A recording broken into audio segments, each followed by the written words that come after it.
आणि एक मोठी बातमी येते, बाळासाहेब ठाकरेंच्या स्मारकात कायम अडथळा असल्याचा प्रश्नचिन्ह आता उभा राहतोय। राज ठाकरे अडथळा आणत असल्याचा आरोप होतोय।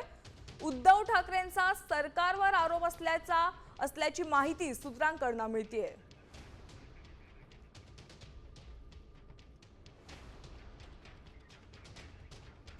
या संदर्भात अधिकची माहिती देत आहेत वैदेही काणेकर। वैदेही, बाळासाहेब ठाकरेंच्या स्मारकात अडथळा येतोय अशी माहिती मिळते आणि राज्य सरकार हा अडथळा आणत असल्याचा आरोप उद्धव ठाकरेंनी केला अशी माहिती मिळते। काय अधिकची माहिती?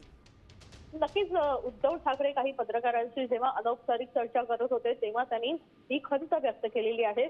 उद्धव ठाकरेंचं असं म्हणणं आहे की बाळासाहेब ठाकरे यांचं स्मारक अंतिम टप्प्यात आलेलं आहे, सगळं काम झालेलं आहे, मात्र निधी संदर्भात काही महत्त्वाच्या गोष्टी आहेत ज्या राज्य सरकारकडून दिल्या जात नाहीयेत। त्या संदर्भात काही गोष्टी ज्या आहेत त्या आडकाठी आणण्याचा प्रयत्न केला जात आहे अशी खंत त्यांनी पत्रकारांशी बोलताना व्यक्त केलेली आहे। त्याच्यामुळे एकूणच या कामामध्ये राज्य सरकार अडथळा आणत असल्याचा आरोपही त्यांनी केला। धन्यवाद या संपूर्ण माहितीसाठी। तर आपण पाहतोय बाळासाहेब ठाकरेंच्या स्मारकाच्या कामामध्ये अडथळा आणत असल्याचा आरोप उद्धव ठाकरेंनी राज्य सरकारवर केलेला आहे अशी माहिती मिळते।